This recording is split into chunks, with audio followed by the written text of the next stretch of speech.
Fraudsters are about to become an endangered species. President Trump's anti-fraud task force is out to get the grifters who scammed Uncle Sam out of $250 billion. And they mean business. Eat, drink, and be merry today, because your days of frolicking and freedom are numbered. We are doing everything we can to find you. And when we do, we will prosecute you.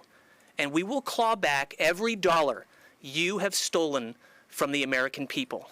I'm telling you, if you're a fraudster, do not walk away from this press conference. Run, because we are coming after you. We have lots of weapons to be able to use in order to accomplish that. Well, mission accomplished. They are scared, especially this guy, Muhammad Omar, who scored $3 million in a Medicaid scheme. The FBI says that he jumped out of a fourth-story balcony to evade arrest. Here he is hobbling away, but he didn't get far. He got arrested a few hours later.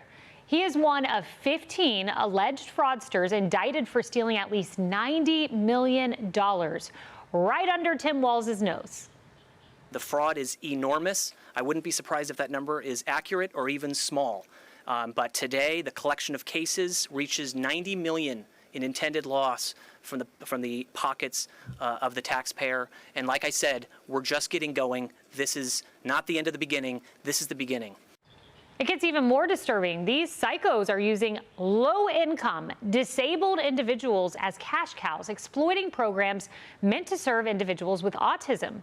We're talking fake diagnoses, kickbacks to parents, and billing for services that were never provided, and even death. These disabled individuals were used like lottery tickets by these defendants to generate millions of dollars, which these defendants used to expand their real estate holdings, purchase luxury vehicles, and splurge on expensive jewelry. One patient was supposed to be receiving 24-hour care through this program, but he was actually being serviced by a fraudster and received no services. This patient was later found dead. Wow, these people, they are wolves in sheep's clothing. And now the arrests are coming. So are the sentences. Today, Amy Bach, the Minnesota mastermind behind the program Feeding Our Future, which took food out of the mouths of hungry kids, was sentenced to nearly 42 years in prison for the $250 million scheme that stole your money. Amy and her friend said that they used the money to serve 91 million meals to starving kids, but instead they bought Porsches, diamonds, designer handbags. And interestingly enough, during her trial, at least 6 text messages and emails with Congresswoman Ilhan Omar were revealed. She claims she has no ties to the organization, but she's already on Vance's radar for other reasons. Congresswoman, do you have a response to J.D. Vance saying DOJ is investigating you for potentially violating immigration law? That is not something that is happening. That man is delusional. Do you think they're going to find anything when this all plays out in the end? Absolutely not. I don't think they are using any resources. They're just saying stupid. Also on the Fed's radar, the Quality Leering Center, the daycare made famous by Nick Shirley. The Small Business Administration found the facility raked in nearly $250,000 during COVID. I wonder where that all went. Now, as the federal government brings down the hammer, what is Minnesota doing to clean up its payroll and prosecute perpetrators? AG Keith Ellison is cutting sweetheart deals with Somali scammers. Awil Ibrahim, who you're looking at, pled guilty to his role in an $11 million Medicaid scheme, which Ellison called the state's largest Medicaid fraud prosecution. Get this, he's not expected to serve jail time.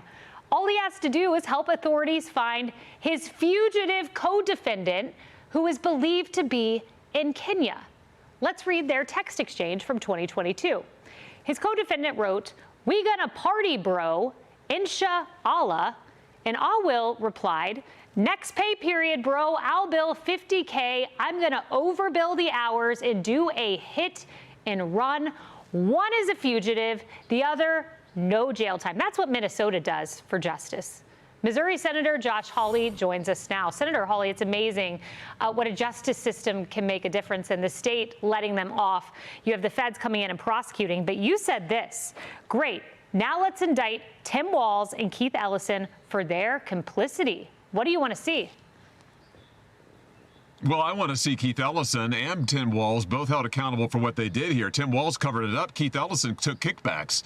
You mentioned feeding our futures just a second ago. Let's not forget, Keith Ellison had a meeting in his office with the Feeding Our Futures fraudsters. They asked him, Kaylee, to please help them get the investigators off their backs. He agreed to help them, and then just a few days later, he took thousands of dollars in campaign contributions. All of this is public. It's been reported. I confronted him about it a couple of months ago under oath. This guy ought to be in prison. Here's the thing that gets me. These guys are celebrated as stars of the Democrat Party. Keith Ellison, rising star. He's a total scam artist. He ought to be in jail. You know, Senator Hawley, there's a line. You say most of this is in public. You're exactly right about that.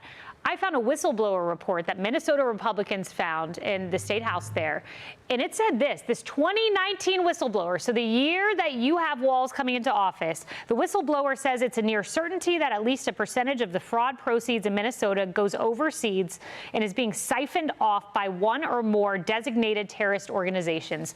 John Yoo has told me that could be aiding and abetting terrorism if anyone in state government was complicit in that. He says that the DOJ counterterrorism unit needs to look at this. Do you agree? 100% I agree. And listen, those whistleblowers went to Keith Ellison's office. He's the attorney general. They went to him in Minnesota. He turned them away. I mean, the whistleblowers have said, we tried to go and warn him.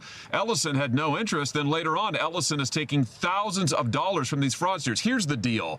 This is a pattern. This is what the Democrats want for America. They want open borders where you let in all of these illegals with terrorist ties. They want to take your money in order to finance it. Then they want to get kickbacks, get rich off of it, and get reelected over and over again. They are willing to destroy this country in order to stay in power. That's the Democrats' plan. It's on display in Minnesota. Kaylee, we cannot allow that to happen. You talk about a dystopian future. Again, these people need to be in prison. Yeah, people want arrests. They want prosecutions. And they don't just want the fraudster whack-a-moles. They want state actors to be prosecuted. And the Vice President, J.D. Vance, told me that is something absolutely that the DOJ will be looking at. Turning to another topic for a moment, I wanted to play this for you because you're a brilliant legal mind as well. And I just about fell out of my chair today when Ro Khanna said this about the Supreme Court. Actually, I'm just told we do have it, they told me. Okay, let's play it. We must stand up to this modern-day Dred Scott court. They have unleashed a process that will eliminate the only black majority district in the state of South Carolina. South Carolina has a black population of 25%, but they would be left with not a single black majority district or black political representation in the House. We need term limits for these justices now, and we need to expand the Supreme Court from 9 to 13 justices. My mind is blown because getting rid of racial gerrymandering, which is racist, you could argue, is Dred Scott. He's analogizing this to upholding slavery. Yeah, that's the most ridiculous thing I've heard from a Democrat today, and there's a lot of competition for that award today, Kaylee, I have to tell you. I mean, listen, the 14th Amendment to the Constitution says you shall not discriminate on the basis of race. The Supreme Court just said, quit discriminating on the basis of race, and now the Democrats want to burn down the whole institution because it might take away their gerrymandered districts. Once again, it's all about power for these people. What can they do to stay in power? And if that means destroying the Supreme Court, you better believe they do it. Never forget. Chuck Schumer went to the steps of the Supreme Court, criticized the justices by name.